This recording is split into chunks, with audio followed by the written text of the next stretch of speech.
이어서 다시 사는 자의 삶이라는 제목으로 말씀 전하실 때 귀한 은혜 받으시기 바랍니다.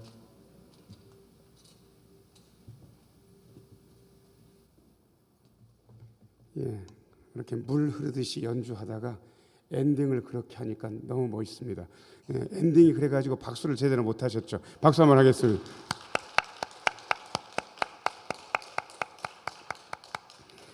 예, 잠시 기도하고 하나님 말씀 듣습니다. 은혜로우신 주님, 이 시간 말씀하여 주옵소서. 말씀 들을 때에 주의 영이 우리의 심령 속에서 약동하는 시간 되게 하여 주옵소서. 부활 생명이 우리의 심령 속에서 약동하며 아버지 하나님께서 우리에게 주시는 기쁨과 감사와 용기가 샘솟게 하여 주옵소서. 예수님 이름으로 기도하옵나이다. 아멘. 오늘 2부 예배 나오신 모든 분들 하나님의 은혜 가득하기를 축원합니다. 예, 오늘이 무슨 주일입니까? 예, 부활주일. 자, 저를 따라서 하세요. 우리 예수님 죽음을 이기시고 부활하셨습니다. 할렐루야. 예, 할렐루야. 또 여러분도 할렐루야 하는 거예요. 한 번만 돼요. 우리 예수님 죽음을 이기시고 부활하셨습니다. 할렐루야. 예. 그다음 한 번 더 할 건데 우리는 이제 할렐루야까지 한 다음에 박수를 할 거예요. 박수를 제대로 해야 됩니다. 우리 예수님 죽음을 이기시고 부활하셨습니다. 할렐루야. 예, 박수를 하는 경우 드리겠습니다. 예, 기쁘고 즐거운 날입니다. 부활을 어떻게 믿느냐? 근데 희한하게 우리는 믿어져서 이 자리에 앉아 있습니다. 그리고 예수님께서 살아나셨다는데 우리가 감격합니다. 그 느낌이 왜 우리에게 있는 것인지 오늘 말씀을 드리려고 합니다. 바울 사도께서 3번의 전도 여행을 하셨습니다. 그 3번의 전도 여행을 마치고 예루살렘에서 죄수가 됩니다. 그리고 로마까지 죄수의 몸으로 가게 됩니다. 로마에 가서서 2년 동안 감옥이라고 하면 조금 심하긴 한데 아무튼 가택연금 상태에서 2년 동안 머무르게 됩니다. 2년 머무시면서 4권의 편지를 썼습니다. 에베소서, 빌립보서, 골로새서, 빌레몬서입니다. 그래서 이 4권의 편지를 한 권처럼 읽는 게 필요한데 세상에 이 4권의 편지가 주제가 다 각각 다릅니다. 에베소서는 교회 이야기, 빌립보서는 선교 후원을 잘해준 빌립보 교회에 대한 기쁨과 감사의 이야기, 그리고 빌레몬서는 노예가 형제가 될 수 있다는 기적의 내용, 그리고 골로새서는 예수님의 이야기가 담겨 있습니다. 그래서 복음서를 읽으면 예수님의 모습을 실제로 보게 됩니다. 그런데 예수님에 대해서 정리가 잘 안 돼요. 왜냐 그러면 복음서는 4권인데 측면이 다르게, 관점이 다르게 봤기 때문에 다 읽어도 알쏭달쏭하다. 그런 분들이 골로새서를 읽으면 예수님이 어떤 분인지를 정리할 수 있습니다. 그래서 신학자들은 골로새서는 기독론이다 그렇게 이야기합니다. 그런데 그 중에서 3장은 예수님께서 우리에게 부활의 주님이라는 사실, 그리고 그 부활의 주님을 받아들인 사람들은 어떻게 살아야 하는지에 대해서 너무 정확하게 이야기하고 있습니다. 제가 오늘 4가지로 말씀을 드리려고 합니다. 자, 1번입니다. 같이 한번 읽어보자. 시작. 그리스도와 함께 다시 살리심을 받았음. 1절 상반절, 그 화면에 비친 부분 같이 한번 읽겠습니다. 시작. 그러므로 너희가 그리스도와 함께 다시 살리심을 받았으면, 살리심을 받았으면이라는 말은 다시 살리심을 안 받았다는 얘기입니까? 받았다는 얘기입니까? 받았다는 얘기예요. 골로새 교회 성도들한테 편지 쓰면서 너희가 그리스도와 함께 다시 살리심을 받았으면, 아직 우리는 부활한 게 아닌데 그냥 우리의 삶을 예수 믿고 이어나가고 있는데 다시 살리심을 받았다고, 다시 살리심을 받았다고 바울 사도가 표현한 이유가 있습니다. 그 이유를 알아야 예수 믿는 삶의 실체를 우리가 알 수 있습니다. 왜 다시 사는 거다고 이야기할까? 왜 그러냐 그러면 우리의 본질이 바뀌었기 때문에 그렇습니다. 그 본질 바뀐 거를 우리는 이렇게 이야기합니다. 자, 저를 따라서 하세요. 우리의 주인이 바뀌었습니다. 그 전까지는 내가 주인, 조금 더 은밀하게 이야기하면 마귀가 주인. 내가 주인인 것 같은데 내가 주인이면 그냥 마귀가 주인인 거예요. 그런데 예수를 믿고 나니까 주인이 바뀐 거예요. 예, 주인이 있으면 내 마음대로 결정할 게 하나도 없습니다. 예, 나무를 한 집 하고 싶어도 주인한테 여쭤봐야 돼요. 주인님, 장작을 다 팼는데 좀 모자라는 것 같은데 동네 뒷산에 가서 나무 한 집 해올까요? 라고 물어야 됩니다. 그래, 가서 나무 한 집 하고 오너라. 갔다 와가지고 밥 먹고 쉬고 싶은데 주인이 얘기합니다. 밥은 먹었냐? 예, 주인님 막 먹었습니다. 이거 피곤할 텐데 그래도 밭에 가서 할 일이 좀 있으니까 풀 좀 뽑고 오너라. 그러면 주인의 말을 따라서 움직여야 되는 거예요. 종은 자기가 결정 안 해요. 근데 희한하게 예수 믿으면서도 아직까지도 인생의 결정권을 내가 가지고 있다고 착각하는 분들이 너무 많은 거예요. 예수님을 주님이라고 부르면서 인생의 결정권이 자기에게 있다. 말도 안 되는 소리. 예수 믿는 건 주인이 바뀌는 걸 인정하는 거예요. 그리고 예수님께 우리의 결정권을 늘 양도하면서 사는 거예요. 그래서 제대로 예수 믿는 사람들은 물어야 돼요. 자, 고개를 들고 한마디 묻겠습니다. 예수님, 어떻게 해요? 왜 어떻게 해요? 물어보시면 되는 거예요. 해요, 말아요? 언제 해요? 누구랑 해요? 물어야 되는 거예요. 이걸 안 묻는 분들은 다시 사는 삶을 사는 게 아닙니다. 다시 말씀드립니다.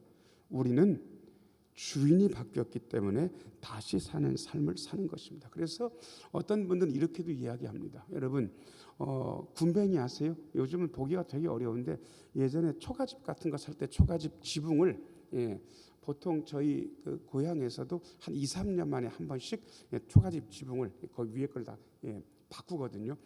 그런데 그때 뜯으러 이렇게 올라가 보면 거기에 군뱅이가 어마어마하게 많습니다. 그런데 그 군뱅이가 나중에 뭐가 되는지는 아세요? 뭐가 됩니까? 탈피하고 나서 매미 되는 거예요. 매미. 군뱅이의 삶하고 매미의 삶은 연속성은 있어요. 그 군뱅이가 그 매미가 되는 거예요. 연속성은 있지만 완벽하게 달라요. 군뱅이의 삶과 매미의 삶이. 우리가 그렇게 달라지는 거예요. 주인이 바뀌어가지고. 목사님, 그렇게 주인 바뀌면 실체적으로 뭐가 달라집니까? 예, 일단 두려움이 없어집니다. 자, 저를 따라서 하세요. 지옥 갈까봐 두려워하지 않습니다. 예, 이 많은 분들이 이렇게 살다가 지옥 가면 어떡하냐고. 여러분, 지옥 갈까봐 걱정하는 분들은 예수 믿는 걸 잘 모르는 거예요. 자, 천국 가려면 어떻게 하면 됩니까? 올바른 일을 해야 됩니까? 예수 믿으면 됩니까? 예수 믿으면 돼요. 잘 믿으면 된다가 아니고 그냥 예수를 믿으면 되는 거예요. 자, 저를 따라서 하세요. 예수 믿으면 천국 갑니다. 이건 뭐냐 그러면 기차 승차권을 하나 얻어가지고 기차에 탄 거랑 똑같습니다. 예수 믿는다는 건. 여러분, 그 기차 안에서 여러분 소리를 막 지르고 땡깡을 피워요. 그런데 여러분, 기차에서 내리지 않으면 목적지까지 갑니까? 가는 거예요. 중간에 기차가 마음에 안 들어. 그래가지고 기차 유리창을 손으로 2개나 부셨어. 여러분, 그렇게 해도 기차에서 내리지 않으면 목적지까지 갑니까? 가는 거예요. 우리는 자꾸 어떤 걸 헷갈리냐 그러면 예수를 잘 믿어야 된다고 생각을. 아니, 물론 잘 믿어야 돼요. 그런데 중요한 거는 잘 믿기 이전에 내가 믿고 있다는 사실을 인식하는 거예요. 자, 저를 따라서 하세요. 나는 예수 믿는 사람입니다. 아니, 부족하죠. 부족한 건 인정해 드릴게요. 저도 부족하니까. 그럼에도 불구하고 안 믿는 건 아니에요. 그래서 우리는 천국 가요. 자, 옆에 있는 분 얼굴 보시고 활짝 웃으시면서 예수 믿으면 천국 가는 거예요. 한번 해보세요. 자, 시작. 예수 믿으면 천국 가는 거예요. 아, 천국 가는 거란 말. 예수 믿으면 천국 가요. 그래서 지옥의 두려움이 없어. 그 다음에 또 사라지는 게 죽음의 두려움이 없어. 자, 저를 따라서 하세요. 예수 믿으면 죽음의 두려움이 없습니다. 아, 이렇게 말씀드리면 아, 목사님 전 죽을까 봐 두려운데요. 아니, 여러분, 죽음이 뭔지를 잘 몰라서 그래요. 자, 죽는 거는 깊은 잠을 자는 거랑 똑같아요. 여러분은 거의 매일 이 죽음을 경험을 해요. 여러분, 밤에 주무실 때 꿈도 안 꾸고 모든 게 사라지고 나도 없고 너도 없고 그야말로 깊은 잠에 빠질 때 여러분, 그 깊은 잠을 매일 경험하시죠. 그게 뭐 짧을 수도 있고 길 수도 있지만, 그죠? 예. 그 깊은 잠이 죽음하고 상태가 똑같아요. 너도 없고 나도 없고 아무것도 없는 상태. 우리는 매일 죽음을 살아. 매일. 근데 왜 죽음이 두려울까? 죽는 과정이 고통스러운 걸 우리가 너무 많이 봐서 그렇습니다. 여러분, 9988234는 판타지입니다. 그렇게 돌아가시는 분들이 얼마 안 됩니다.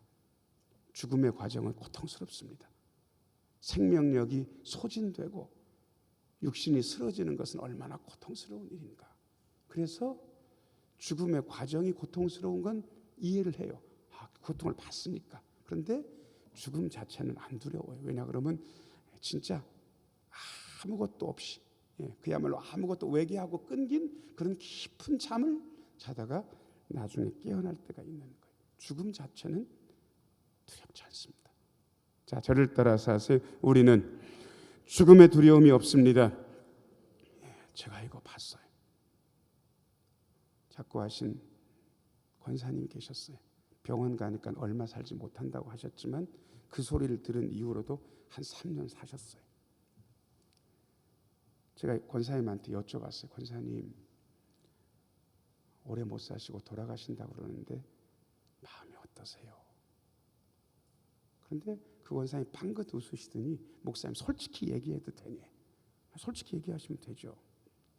솔직히 두근두근하대. 설레서.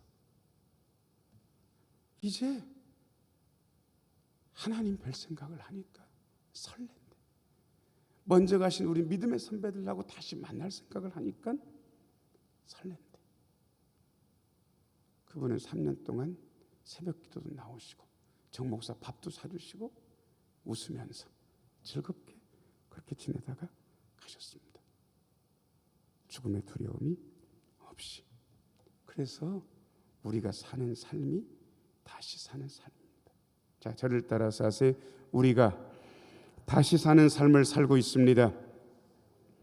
그 다음에 두 번째입니다. 이렇게 다시 사는 삶을 사는 사람들은 어떻게 사는가? 2번 같이 한번 읽어요. 시작. 위의 것을 찾는 삶. 1절 하반절이랑 2절 읽겠습니다. 같이 한번 읽겠습니다. 시작. 위의 것을 찾으라. 거기는 그리스도께서 하나님 우편에 앉아 계시느니라. 2절. 위의 것을 생각하고 땅의 것을 생각하지 말라. 여기 보면 1절 하반절 먼저 좀 비춰줘 보세요. 위의 것을 찾으라. 그 위는 그리스도께서 하나님 우편에 앉아 계신 데다. 그리고 2절요. 2절. 위의 것을 생각하고 땅의 것을 생각하지 말라. 그러면 우린 질문해야 됩니다. 도대체 위의 게 뭐야? 위의 게 뭐야? 바울 사도는 이 위의 것을 우리가 읽은 본문 뒤에다가 설명을 해놓고 있습니다. 땅의 것이 뭔지 위의 것이 뭔지. 그런데 저는 땅의 것은 설명을 안 드리고 위의 것만 말씀을 드리려고 합니다. 자, 12절 화면 보면서 같이 한번 읽겠습니다. 시작.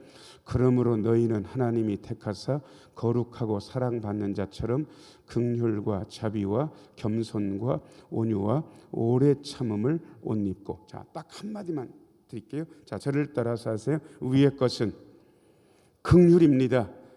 긍휼, 불쌍히 여기는 마음. 불쌍히 여기는 마음. 어떤 사람들이 아파할 때 그것을 보면 나도 아픔을 느끼는 마음을 공감이라 그럽니다. 공감. 그런데 희한하게 마음이 잘못되면 남들이 아파하고 슬퍼할 때 그걸 보고 아픔과 슬픔을 느껴야 되는데 공감하지 못하는 경우도 간혹 있습니다. 왜냐 그러면 그분이 나랑 관계가 있는데 관계가 썩 좋지 않아요. 왜냐 그러면 나한테 평소에 까칠하게 대하고 좀 찔렀어 평소에. 그런데 그분이 아픈 거 슬픈 일을 당하니까 그분의 아픔과 슬픔을 공감하는 것이 아니라 속에 어떤 생각이 드냐 그러면 까불더니 벌받았다. 잘 됐다. 이 생각이 쓱 드는 거예요. 잘난 체 하더니 된통 당했네. 여러분, 이 생각이 이해는 돼요. 이해는 되는데 그것은 예수 믿는 사람 마음은 아닙니다. 적어도 그 순간에 있어서만큼은. 그분이 아파하고 슬퍼하면 나도 아파하고 슬퍼하는 것. 그게 긍휼이에요. 예전에 드라마에서 잘생긴 남자 배우랑 여자 배우가 나와서 사극인데요. 아프냐? 네가 아프면 누구도 아프다. 나도 아프다.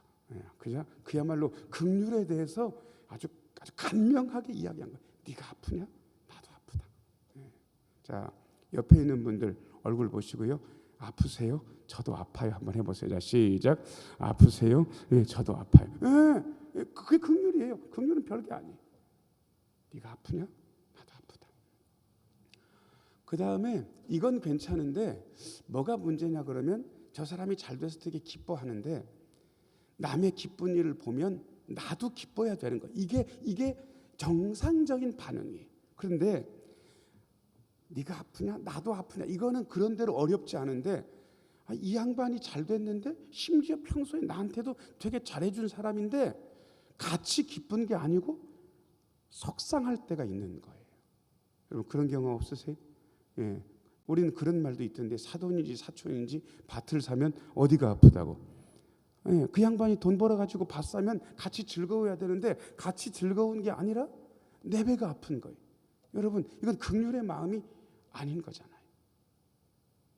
그래서 저는 스스로 어느 게 더 어려울까? 남이 아프고 슬퍼할 때 같이 슬퍼하는 거랑 남이 기뻐할 때 나도 기쁜 거 어느 게 더 어려운가 했더니 여러분 어느 게 더 어려우세요? 남이 슬플 때 슬퍼하는 거랑 남이 기뻐할 때 기뻐하는 것 중에 남이 슬플 때 슬퍼하는 거 1번, 남이 기쁠 때 기뻐하는 거 2번이면 1번과 2번 중에 어느 게 여러분들은 어려우신 것 같아요? 1번? 예, 2번. 벌써 앉아 계시고 저한테 2번 다 그렇게 했어요. 2번이라고. 우린 별반 다르잖아요. 근데 여러분 예수 믿는 사람 마음이 어때야 되는지, 다시 사는 사람의 마음이 어떠해야 되는지, 위의 것을 찾는 사람들의 마음이 어떠해야 되는지 오늘 말씀이 이야기하고 있습니다. 긍휼, 자비. 자, 그 다음에 13절 같이 한번 읽어요. 자, 시작. 누가 누구에게 불만이 있거든 서로 용납하여 피차 용서하되 주께서 너희를 용서하신 것 같이 너희도 그리하고. 여러분 용서, 용납이란 말이 참 좋은 말입니다. 이 말은 무슨 얘기냐 그러면 실수해도 넌 내치지 않는다 이거예요. 너는 실수해도 괜찮아. 넌 내 식구니까 끝까지 가는 거야. 실수해도 괜찮아. 내 식구야. 여러분 자식이 실수하면 부모는 속상합니다. 그래서 꾸지람도 합니다. 예전에는 심지어 때리기도 했었어요. 그런데 그렇게 실수하고 때리기도 했는데 저녁이 되면 밥을 먹입니까? 부모가 밥 먹이잖아요. 너 이놈의 새끼 실수했으니까 집 나가. 다시는 들어오지 마. 그런 건 부모가 아닌 거예요. 밥을 먹여요. 이놈의 새끼 낮에 실수했으니까 너는 밥까지는 먹었는데 잠은 한 대 가서 자. 집에서 못 자. 여러분 이렇게 합니까? 아니에요. 집에서 재우잖아요. 왜요? 식구니까 용납되는 거예요. 용납. 실수해도 용납이 되는 거예요. 이런 공동체가 교회. 그래서 저는 여러분들이 실수해도 괜찮아요. 어떤 실수를 해도 괜찮아요. 신혼께 오시면 돼요. 우리는 가족이니까 다 용납할 거예요. 여러분 이게 위의 거예요. 우리가 생각해야 돼요. 자, 옆에 있는 분들 얼굴 보시고요. 실수해도 괜찮아요. 제가 용납할게요. 한번 해보세요. 자, 시작. 실수해도 괜찮아요. 제가 용납해 드릴게요. 예. 근데 저는 솔직히 이 얘기를 누구한테 듣고 싶냐 그러면 여러분한테 듣고 싶습니다. 진짜 저도 실수가 할 수 있잖아요. 목사는 뭐 실수 안 하나? 실수할 수 있지. 근데 제가 한번 실수했다고 여러분들이 저건 실수한 목사니까 우리 식구 아니다 그러면 저는 울 것 같아. 그러니까 목사님 실수해도 괜찮아요. 저희가 용납해 드릴게요. 한 번만 해주세요. 자, 시작.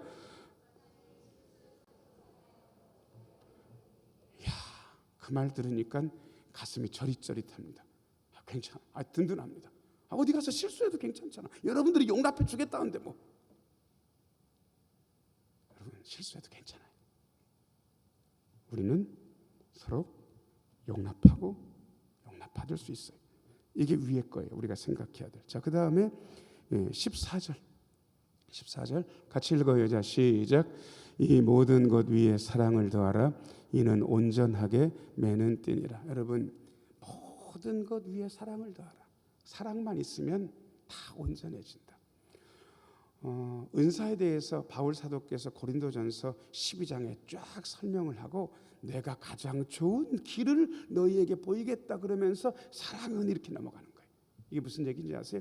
방언도 사랑으로, 예언도 사랑으로, 지식과 지혜의 은사도 사랑으로, 병 고치는 것도 사랑으로, 권면하는 것도 사랑으로, 다 사랑으로.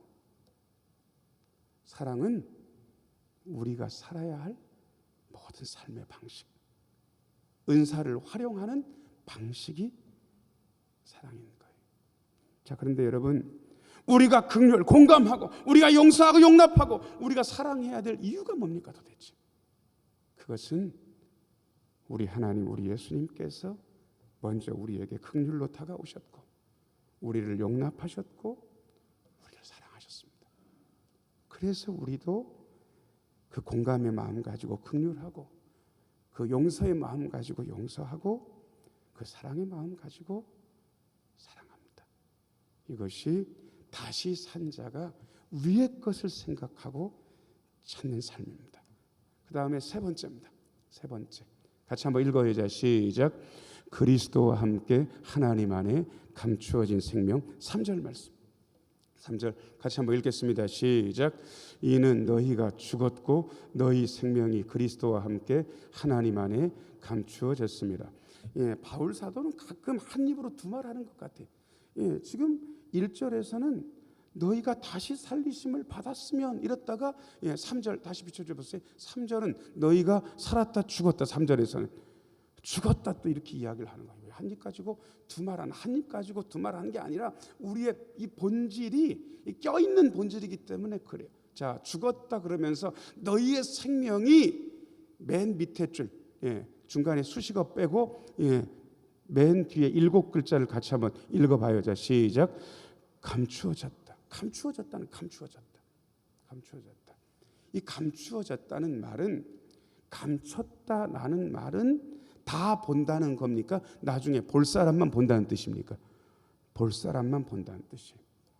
그 예전에 소풍 가면 단골로 초등학교에서 하던 게 보물찾기입니다. 예, 보물찾기는, 예, 이미, 예, 집행부 쪽에서 그걸 쪽지 같은 거에다가 꽝부터 여러 가지 상품을 써가지고 여기저기 감추어 놓습니다. 그리고 학생들한테 찾으라 그럽니다. 저는 그때 시력이 나쁘지 않았거든요. 1.5, 1점이었던 것 같은데 세상에 그렇게 못 찾았어요. 세상에 찾는 애들은 넉 장씩 찾아가지고 한 장씩 선물로 남한테 주는 애들도 있는데 저는 왜 그렇게 못 찾았는지 모르겠어요. 그런데 저희 아내가 보더니 이유가 있대. 당신은 버젓이 옆에 두고도 못 찾는 인간이래. 예. 여보, 그거 어디 있어? 당신 옆에 봐. 그러면 제가 막 딴 데를 보고 있는 거야. 아니, 거기 말고 막 딴 데 봐. 근데 진짜 옆에 있어. 이렇게 보니까. 그러니 보물찾기를 어떻게 해요? 안 되지. 저 같은 사람한테 감추어진 거는 없는 거였어. 없는 거. 근데 여러분, 감추어진 거는 없는 겁니까? 있는 겁니까? 없는 거예요? 있는 거예요? 있는 거예요. 근데 저 같은 사람한테는 없는 거랑 똑같아요. 근데 감추어진 거는 없는 게 아니라 있는 거예요. 다시 3절 좀 비춰줘 보세요. 이는 너희가 죽었고, 죽었으니까 생명이 있는 겁니까? 생명이 없는 겁니까? 없는 거예요. 그런데 바로 이어서 너희 생명, 이건 부활 생명. 그런데 부활 생명이 감추어져 있다는 거예요. 여러분, 감추어져 있으니까 어떤 사람들한테는 딱 없게 보이겠죠. 없는 거겠죠. 그런데 아는 사람들한테는 있는 거예요. 자, 저를 따라서 하세요. 부활 생명은 감추어져 있습니다. 예, 그러니까 없는 사람한테는 없어. 근데 아는 사람한테는 있어요. 자, 그런데 어떤 식으로 감추어져 있는지 그 양태가 굉장히 중요한데, 두 번째 줄, 자, 누구와 함께? 그리스도와 함께. 누구 안에? 하나님 안에. 여러분, 이 말이 우리 신앙의 비밀입니다. 자, 저를 따라서 하세요. 그리스도와 함께 하나님 안에. 예, 요 두 문구만 잘 묵상하면 우리의 신앙을 제대로 할 수 있습니다. 자, 저를 따라서 하세요. 예수님과 함께 하나님 안에. 예, 예수님과 함께 하나님 안에. 감추어졌다는 말은 비밀하다는 거예요. 아는 사람은 알고 모르는 사람은 몰라요. 그 다음에 또 하나, 보호받고 있다는 뜻도 됩니다. 감추어서 보호하는 거니까. 자, 저를 따라서 하세요. 우리의 생명은 보호받는 생명입니다. 부활 생명이 그리스도와 함께 하나님 안에 감춰져 있습니다. 심지어 이 생명은 불 속에서도 사라지지 않습니다. 흙 속에서도 썩지 않습니다. 나중에 우리를 다시 부활하게 하는 생명의 씨앗이 되는 것입니다. 이 이야기를 네 번째 이렇게 하고 있습니다. 4번 같이 한번 읽어야죠. 시작. 생명이신 그리스도와 함께 영광 중에 나타날 것임. 4절 같이 한번 읽어야죠. 시작. 우리 생명이신 그리스도께서 나타나실 그때에 너희도 그와 함께 영광 중에 나타나리라. 여러분, 우리의 생명, 우리의 부활 생명이신 예수 그리스도께서 다시 오실 것입니다. 그때 먼저 자던 분들은 그 음성을 듣고 일어나게 될 것이고, 그리고 그때까지도 살아남아 있는 분들은 영광스러운 변화를 경험하며 다시 예수님과 함께 하게 될 것입니다. 이것이 완성입니다. 자, 여기까지 말씀을 드리면 우리는 이미 부활 생명이 시작되긴 했는데 아직 완성되지는 않는 상태인가 보다라는 사실을 우리는 알 수 있습니다. 그래서 어떤 신학자는 아주 독특한 표현 하나로 신학생들을 감동시켰습니다. 자, 저를 따라서 하세요. 우리는 이미와 아직 사이에 있습니다. 이미 부활 생명이 시작됐어요. 그런데 아직 완성된 건 아니에요. 이미 시작된 부활 생명, 그러나 아직 완성되지 않은 부활 생명. 그 사이에서 우리는 위의 것을 찾으며 위의 것을 추구하며 보호받으며 살고 있습니다. 그 위의 것이 어떤 것인지 제가 말씀드렸습니다. 공감, 긍휼, 용서, 사랑. 예수님과 함께 다시 살아나심을 경험하신 여러분, 우리는 이미 부활 생명을 경험하고 있습니다. 그러나 아직 완성된 것은 아닙니다. 그럼 여기서 어떻게 살 것인가? 우리는 땅의 것을 생각하지 않고 위의 것, 긍휼과 용서와 사랑을 추구하며 살아갑니다. 이 부활 생명 가지고 아름답게 살아내셔서 놀라운 하나님의 은혜를 경험하는 우리 모두가 되기를 예수님의 이름으로 축원합니다. 기도하겠습니다. 은혜로우신 아버지 하나님, 이미 예수님과 함께 부활 생명을 경험하고 있는 우리가 위의 것을 추구하며 찾게 하여 주옵소서. 부활이 완성될 때까지 이 믿음의 길에서 이탈하지 않게 하여 주옵소서. 예수님 이름으로 기도하옵나이다. 아멘.